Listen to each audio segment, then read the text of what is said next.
Hello guys, welcome to the channel. इस video में मैं एक ऐसे टॉपिक के बारे में बात करूंगा जो एक काफ़ी कॉमन क्वेश्चन होता है हर स्टूडेंट के दिमाग में, जो कि करेंटली 10th स्टैंडर्ड में है और अपने बोर्ड्स के लिए प्रिपेयर कर रहे हैं, या फिर इवन उन स्टूडेंट्स के लिए जो अभी 9th स्टैंडर्ड में है and still they are serious about the future. So students को काफ़ी कन्फ्यूजन होता है कि आफ्टर 10th उनको कौन सी स्ट्रीम सेलेक्ट करनी चाहिए, कौन सी स्ट्रीम उनके लिए बेनिफिशियल रहेगी एंड सो ऑन। तो आज की इस वीडियो में मैं आपके यही सारे डाउट्स और कन्फ्यूजन्स को डिस्कस करूंगा और आपको एक क्लियर व्यू देने की कोशिश करूंगा, जिससे कि शायद आप क्लियर हो जाएंगे कि आपको आगे चल के कौन सी स्ट्रीम सेलेक्ट करनी चाहिए। तो इस वीडियो में मैं इन डिटेल डिस्कस करूंगा और आपको बताऊंगा कि हर स्ट्रीम में क्या क्या डिफरेंट सब्जेक्ट्स होते हैं, उनके क्या कंटेंट होते हैं और कौन कौन से ऐसे कंसेप्ट हैं जो आप सीखेंगे। तो यहाँ मैं CBSE बोर्ड, जो कि एक ऑल इंडिया बोर्ड है, उसके सिलेबस का एग्जाम्पल लेके आपको समझाऊंगा। बट अगर आप किसी रिस्पेक्टिव स्टेट बोर्ड से हैं या फिर ICSE बोर्ड से हैं तो आप टेंशन मत लीजिए, बिकॉज सारे जो सब्जेक्ट्स होते हैं मोर और लेस सेम ही होते हैं। जो भी सिलेबस रहेगा, जो भी आपकी ओवरऑल लर्निंग रहेगी, वो सेम ही रहेगी। डिफरेंस जो होगा वो शायद चैप्टर नेम में हो सकता है, या कुछ कॉन्सेप्ट्स डिटेल में हो सकते हैं, या ब्रीफली हो सकते हैं, बट जो भी ओवरऑल लर्निंग रहेगी वो हमेशा सेम ही रहेगी। तो सबसे पहले बात करते हैं साइंस स्ट्रीम की, जो कि सबसे अट्रैक्टिव और पॉपुलर स्ट्रीम रहती है स्टूडेंट्स के बीच में। इसके सब्जेक्ट्स जो रहते हैं वो हैं इंग्लिश, फिज़िक्स, केमिस्ट्री, मैथ्स या बायोलॉजी, और इसके अलावा एक ऑप्शनल सब्जेक्ट जिसमें आप सिलेक्ट कर सकते हैं फिज़िकल एजुकेशन, कंप्यूटर या हिंदी। तो बात करते हैं फिज़िक्स की। तो क्लास 11th में टर्म 1 में आपका फिज़िक्स का सिलेबस डिवाइडेड रहेगा 6 यूनिट्स में, जहाँ पे पहली यूनिट रहेगी फिजिकल वर्ल्ड एंड मेजरमेंट, जहाँ पे चैप्टर्स रहेंगे physical world and units and measurement. उसके बाद काइनामेटिक्स, जहाँ पे आपके चैप्टर्स रहेंगे motion in a straight line and motion in a plane. उसके बाद लॉज ऑफ मोशन, जहाँ पे आप न्यूटन्स 3 लॉज ऑफ मोशंस के बारे में पढ़ेंगे। उसके बाद work, energy and power, then motion of system of particles and rigid body, then gravitation. इसके बाद टर्म 2 का जो सिलेबस रहेगा वो डिवाइडेड होगा 4 यूनिट्स में, जो होंगी प्रॉपर्टीज़ ऑफ बल्क मैटर, जिसके अंदर mechanical properties of solids, fluids and thermal properties of matters के बारे में पढ़ेंगे। Then thermodynamics, then behaviour of perfect gases and kinetic theory of gases, जहाँ पे काइनेटिक थ्योरी के बारे में पढ़ेंगे। And lastly oscillations and waves. Then बात करते हैं क्लास 12 के टर्म 1 के सिलेबस की, जो कि डिवाइडेड रहेगा 4 यूनिट्स में, जहाँ पे पहली यूनिट रहेगी इलेक्ट्रोस्टैटिस्टिक्स, जिसके चैप्टर्स होंगे electric charges and fields, then electrostatic potential and capacitance. उसके बाद current electricity, then magnetic effects of current and magnetism, जिसके चैप्टर्स रहेंगे moving charges and magnetism, magnetism and matter. And lastly electromagnetic induction and alternating currents. Then term 2 का जो syllabus रहेगा वो रहेगा electromagnetic waves, then optics, जिसके chapters होंगे ray optics and optical instruments, wave optics. Then उसके बाद dual nature of radiation and matter, then atoms and nuclei. And lastly electronic devices, जिसके अंडर आएंगे semiconductor, electronics, materials, devices and simple circuits. तो अब बात करते हैं क्लास 11th केमिस्ट्री के सिलेबस की। तो टर्म 1 में जो आपका सिलेबस रहेगा वो रहेगा some basic concepts of chemistry, structure of atom, classification of elements and periodicity in properties, chemical bonding, molecular structure, redox reaction, hydrogen, organic chemistry। Term 2 का सिलेबस रहेगा states of matter, gases and liquids, chemical thermodynamics, equilibrium, s block elements, some p block elements and hydrocarbons. Then इसके बाद class 12 term 1 का जो syllabus रहेगा वो रहेगा solid state, solutions, P block elements, haloalkynes and haloarenes, alcohols, phenols, ethers and biomolecules।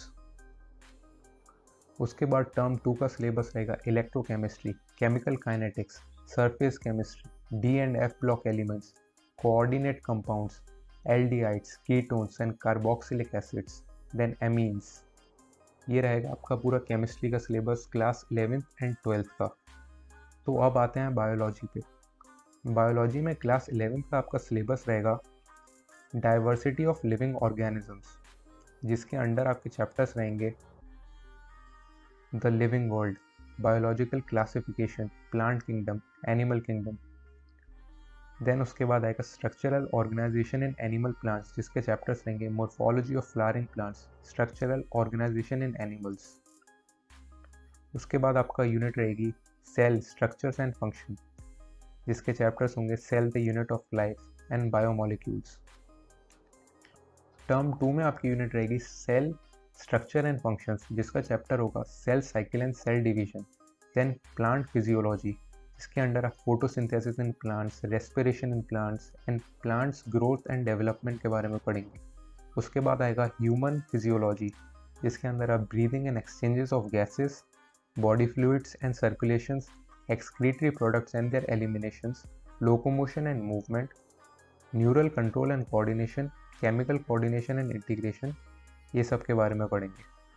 अब आते हैं क्लास 12 के सिलेबस पे। क्लास 12 में आपकी पहली यूनिट रहेगी रिप्रोडक्शन, जहाँ पे आप सबसे पहले पढ़ेंगे sexual reproduction in flowering plants.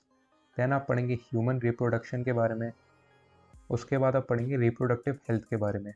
अगली यूनिट रहेगी जेनेटिक्स एंड एवोल्यूशन के बारे में, जहाँ पे आप principles of inheritance and variations के बारे में जानेंगे and molecular basis of inheritance के बारे में। टर्म 2 में आपकी यूनिट रहेगी बायोलॉजी एंड ह्यूमन वेलफेयर, जहाँ पे आप ह्यूमन हेल्थ एंड डिजीजेस के बारे में पढ़ेंगे and microbes in human welfare के बारे में पढ़ेंगे। उसके बाद आपकी यूनिट रहेगी बायोटेक्नोलॉजी एंड इट्स एप्लीकेशन, जहाँ पे आप बायोटेक्नोलॉजी के प्रिंसिपल्स और प्रोसेस के बारे में पढ़ेंगे। उसके बाद आप उसकी एप्लीकेशंस के बारे में पढ़ेंगे। देन आपकी जो लास्ट यूनिट रहेगी वो रहेगी इकोलॉजी एंड एनवायरनमेंट, जहाँ पे आप ऑर्गेनिजम्स एंड पॉपुलेशंस के बारे में पढ़ेंगे and then biodiversity and its conservation. यहाँ मैं इंग्लिश, मैथ्स और ऑप्शनल सब्जेक्ट्स की बात नहीं करूँगा, बिकॉज इंग्लिश आपकी हर स्ट्रीम में सेम ही रहेगी और मैथ्स भी साइंस और कॉमर्स में सेम ही होगी। बट अगर आपको इन सब का डिटेल सिलेबस जानना है तो मैं डिस्क्रिप्शन में आपको लिंक दे दूँगा, वहाँ से जाके आप इन सब्जेक्ट्स का भी फुल डिटेल्ड सिलेबस चेकआउट कर सकते हैं। तो ये था आपका पूरा साइंस का सिलेबस। अब आप अपने माइंड में ये सोच रहे होंगे कि मैंने साइंस का सिलेबस तो जान लिया, बट मैं ये कैसे जानूँ कि मुझे साइंस सिलेक्ट करनी चाहिए या नहीं। तो इसके लिए मैं आपको एक सिंपल सी चीज़ बताता हूँ। साइंस का सिलेबस जानने के बाद अगर आपको ऐसा लगा कि हाँ, ये सारे टॉपिक्स को मैं ब्रीफली जानता हूँ और मुझे इन सब में इंटरेस्ट है, तो आप साइंस सिलेक्ट कर सकते हैं। और अगर आपको ऐसा कुछ फील नहीं आ रहा तो आप ईच टॉपिक पे या फिर कुछ टॉपिक्स को ही गूगल पे रिसर्च कर सकते हैं और थोड़ा उनके बारे में पढ़ सकते हैं, जिससे आपको पता चल जाएगा कि आपको उसमें इंटरेस्ट आ रहा है या नहीं। अगर आपको लगता है कि आपको उसमें इंटरेस्ट आ रहा है तो आप बेझिझक साइंस सेलेक्ट कर सकते हैं। अदरवाइज़ अब हम अपनी दूसरी स्ट्रीम्स पे मूव ऑन करते हैं। तो अब बात करते हैं कॉमर्स स्ट्रीम की। कुछ लोग ऐसा समझते हैं कि ये स्ट्रीम वीक स्टूडेंट्स के लिए है, बट ऐसा कुछ नहीं है। हाँ, इन कंपैरिजन टू साइंस ये थोड़ा इजी होती है, इसका सिलेबस थोड़ा कम होता है, बट इस स्ट्रीम के भी अपने खुद के एडवांटेजेस और स्कोप हैं। तो इसमें जो सब्जेक्ट्स हैं वो हैं English, business studies, economics, accountancy और ऑप्शनल सब्जेक्ट्स में maths, physical education, computer, Hindi. तो अब आते हैं अकाउंटेंसी पे। तो क्लास 11 टर्म 1 का जो सिलेबस रहेगा, सबसे पहले आप पढ़ेंगे थ्योरी ऑफ अकाउंटिंग, जहाँ पे आप पढ़ेंगे introduction to accounting and theory base of accounting. उसके बाद आप सीखेंगे अकाउंटिंग प्रोसेस, जहाँ पे सबसे पहले आप सीखेंगे recording a business transaction, then bank reconciliation statement, depreciation, provisions and reserves.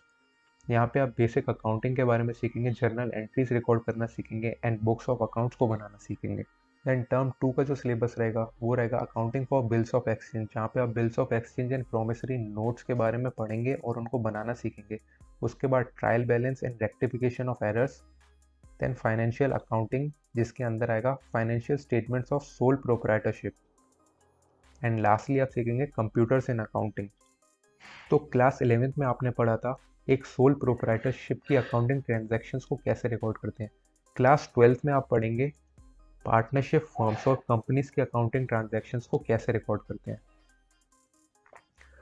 तो क्लास 12th का पार्ट 1 का जो आपका सिलेबस रहेगा वो रहेगा fundamentals of partnership firms, then change in profit sharing ratio and then admission of partnership.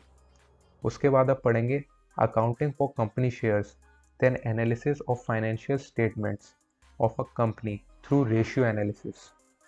Then term 2 में आप सीखेंगे accounting for non profit organisations, then partnership firms के अंडर आप सीखेंगे retirement and death of a partner, जहाँ पे एक partner के रिटायर होने के बाद या उसकी डेथ होने के बाद क्या बुक्स ऑफ अकाउंट्स में चेंजेस आते हैं, ये आप सीखेंगे।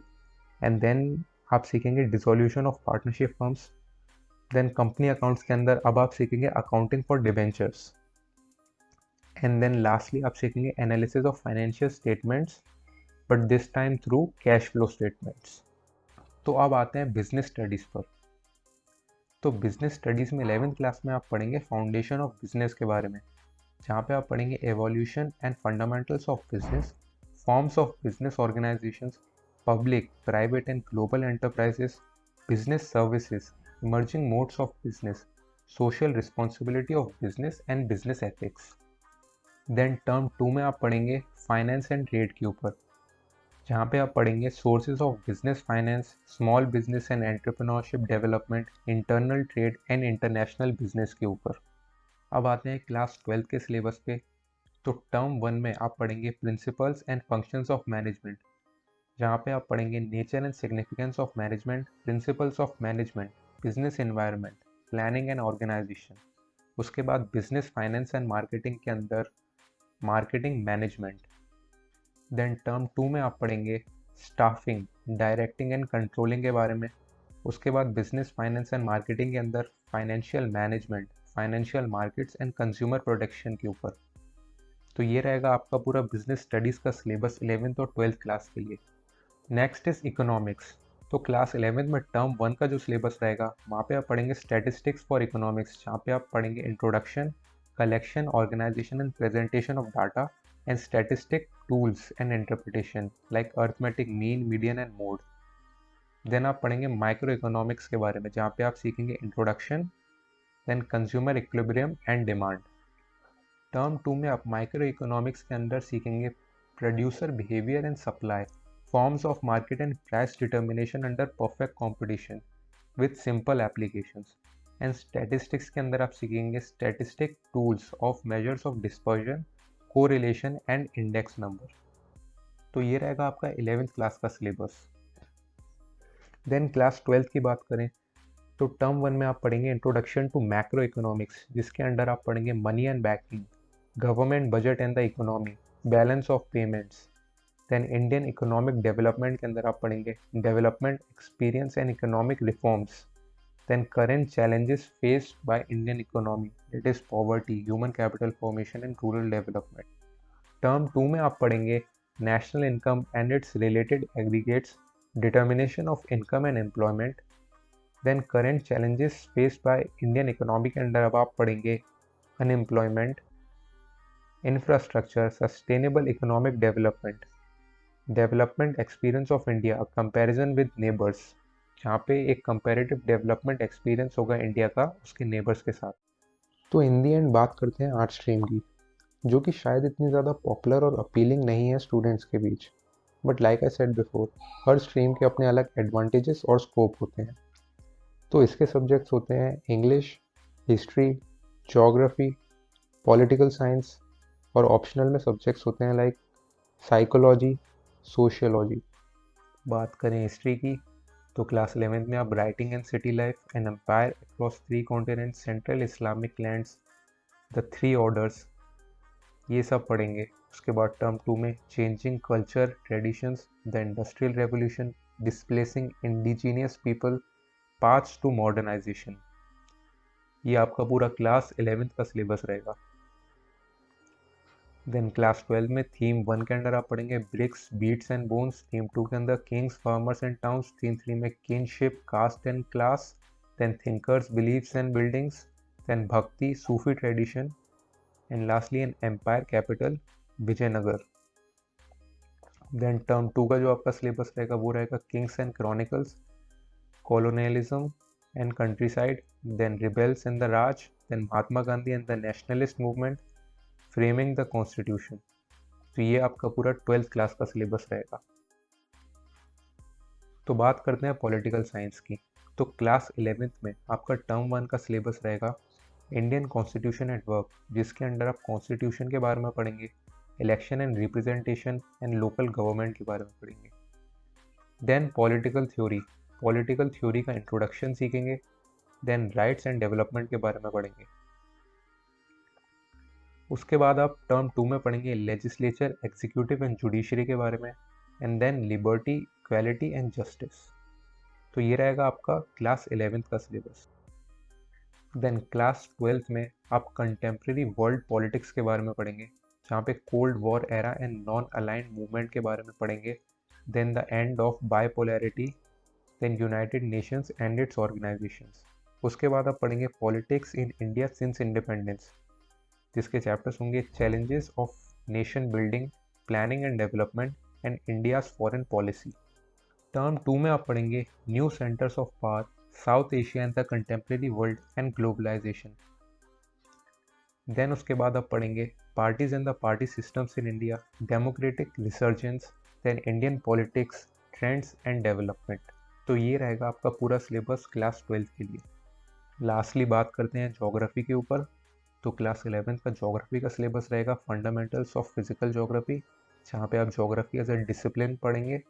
उसके बाद द अर्थ, जहाँ पे आप origin and evolution of the earth, interior of earth, earthquakes and volcanoes, ये सब पढ़ेंगे। Then land forms like rocks and the major types of rocks and their characteristics. उसके बाद पार्ट बी में आपका रहेगा इंडिया फिजिकल इन्वायरमेंट, जहाँ पे आप इंट्रोडक्शन एंड फिजियोग्राफी के ऊपर पढ़ेंगे। पार्ट सी आपका प्रैक्टिकल वर्क रहेगा, जहाँ पे introduction to maps, map skill, latitudes, longitudes and times के बारे में पढ़ेंगे। देन टर्म 2 में आप पढ़ेंगे climate, water, life on earth, and then climate, vegetation and soil. उसके बाद प्रैक्टिकल वर्क रहेगा आपका introduction to aerial photograph, introduction to remote sensing, weather instruments etcetera. बात करें क्लास 12 की, तो सबसे पहले आप पढ़ेंगे human geography, nature and scope, then people like population distribution and population change, human development, then human activities, then India, people and economy के अंदर आप पढ़ेंगे people like Indian population distribution, density and growth, human settlement, rural settlements and urban settlements, then resources and development like water resources, industrial resources and all। उसके बाद term 2 का जो आपका syllabus रहेगा वो रहेगा human activities, transport and communication, resource and development, transport and communication, and then lastly आपका रहेगा geographical perspective on selected issues and problems। उसके अलावा आपका प्रैक्टिकल वर्क रहेगा। तो ये रहेगा आपका पूरा ज्योग्राफी का syllabus class 11th and 12th के लिए। तो जैसा कि आप देख पा रहे होंगे, आर्ट स्ट्रीम्स उन स्टूडेंट्स के लिए ज़्यादा अच्छी है जो शुरू से ही हिस्ट्री और ज्योग्राफी में ज़्यादा इंटरेस्टेड रहते हैं, बिकॉज आप हिस्ट्री और ज्योग्राफी के बारे में ही पढ़ते हैं यहाँ पे, and political science is like civics. So वो स्टूडेंट्स जिनको हिस्ट्री, ज्योग्राफी, सिविक्स में शुरू से इंटरेस्ट है एंड वो आगे आईएएस वगैरह बनना चाहते हैं, तो ये स्ट्रीम उन लोगों के लिए डेफिनेटली है। तो आज मैंने आप लोगों को पूरा डिटेल में डिफरेंट स्ट्रीम्स, उनके सब्जेक्ट्स और चैप्टर्स के बारे में बताया। आई होप आपको समझ आया हो और आपके डाउट्स एंड कन्फ्यूजन्स क्लियर हुए हों।